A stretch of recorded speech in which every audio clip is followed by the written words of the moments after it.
In 1994, 3 days of sightings across Zimbabwe culminated in what some believe is the most significant close encounter in modern history.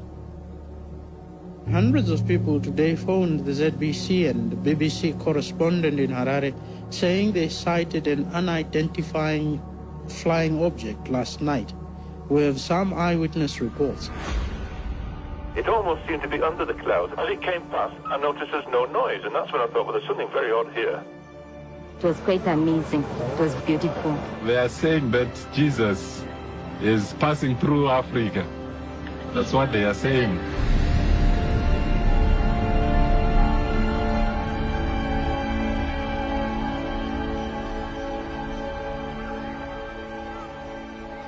We interviewed about 64 children in front of the camera. The UFO story that happened. Just say exactly what you want to say, okay? Well, I was running and playing, and then I saw this maroon color in the sky. Why don't we follow it? We saw this, like, a silver thing down there. It was a silver oval thing that flew past really slowly. I saw the bigger one and the spaceship, like 4 or 5 of them. It was red, green, and yellow. There was this big ship. It had these lights, these patterns, and it flew. I thought, no, it's not a UFO. And then I looked carefully at it, and I thought, maybe.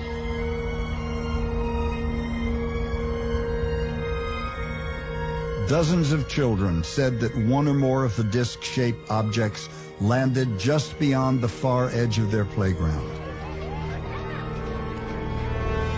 The next thing they knew, something was standing next to it. We saw him standing by the silver thing, and he had big eyes. He had a big head and big black eyes and was dressed in a black bodysuit. They were wearing pure black. And I came down and I saw the funny man with his eyes here, and I saw a spaceship, and there were a few little ones around it.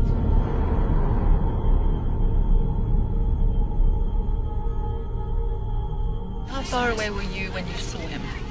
Not very far, about a meter away. A meter away, that close? Yes. And how big was the figure? It was about as big as a grade 6. I believe that the children did see something. I believe them because normally children don't lie. I've always taught my children seeing is believing. Unfortunately, I didn't see, so... It's a myth. What see? Lucy. What Lucy? This alleged encounter caught the attention of Pulitzer Prize-winning Harvard psychiatrist Dr. John Mack. Seemed that he was looking at all of us. What did it feel like when he was looking at you? Felt scared. It felt scary? What was scary about it? Well, felt scared because I've never seen such a person like that before. And I saw this person, and it had big eyes. That's all I saw about it, big eyes. They had short legs and quite a long top. Mm-hmm. With a big head and eyes that are bigger than ours. How much bigger than ours? 4 or 5 times the size. 4 or 5 times the size of ours. So then I was looking at him, right? Yeah. Then he was looking at me back. How could I just keep on looking at him? So I had to stop and I looked sideways. But I was looking straight into his eyes. Well, he never said anything. It's just that the face is the eyes. Maybe they're trying to communicate with us, show us something which we don't know about. I think they want people to know that we're actually making harm on this world and we mustn't get too technologed. We don't look after the planet. All the trees will just go down and there will be no air and people will be dying. Is this an idea you have had before, or did this idea come to you when you had this experience?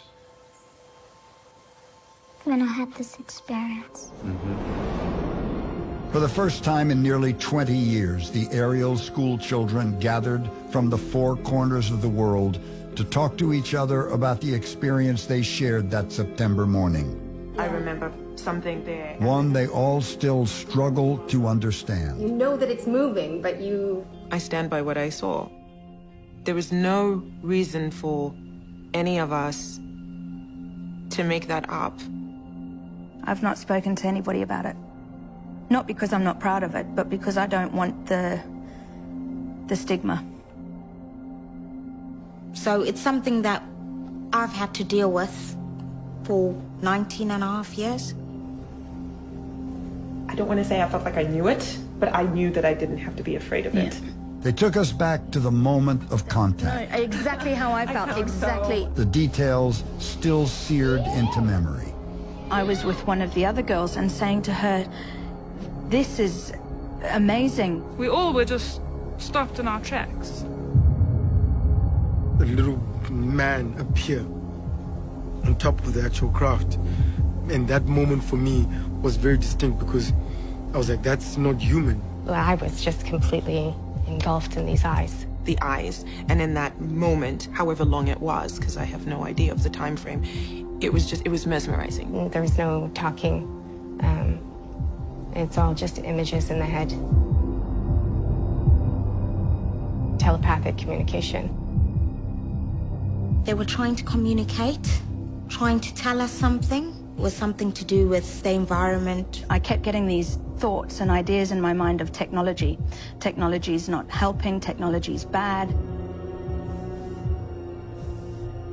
And we're going down a wrong path, and we have to start recognizing that what we're doing is detrimental, and we need to make changes. And I don't know what to do with that, or they were reaching out to us. It was as if they wanted us to go with them. At that moment, that was kind of when I snapped right out of the trance.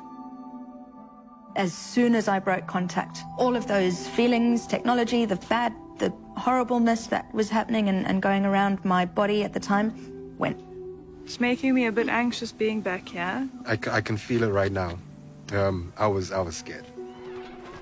They came running up here in such a panic, screaming, ah, and they were here, you know, and a child can't make that up. So I was there when they were interviewing them and saw the way they were. It was just a huge big mess and muddle up and just people everywhere. Just asked them questions straight off without explaining to the children what they were doing and why they were doing it. It was chaos in terms of the media frenzy that was going on and us being so young and not even being allowed time to comprehend what we had seen. Our teachers certainly didn't believe us, so that was a big deal because we had to continue going to school there. We went back one last time to the Ariel School to meet with Judy Bates, a teacher at the time of the incident, and now the headmistress. Something was weighing on her that she wanted to tell the children. Yeah, I said I wanted to apologize. I should have taken more notice. But I didn't. I was more concerned about me and not them, and what was going on in my own sort of experience. And that's what, yeah. And if you could summarize in just one sentence what took place September 1994 here at Ariel School, Ruwa, Zimbabwe, what would you say? Aliens visited us. And that's about it, yeah. And that's where if you believe it, you believe it. If you don't, well...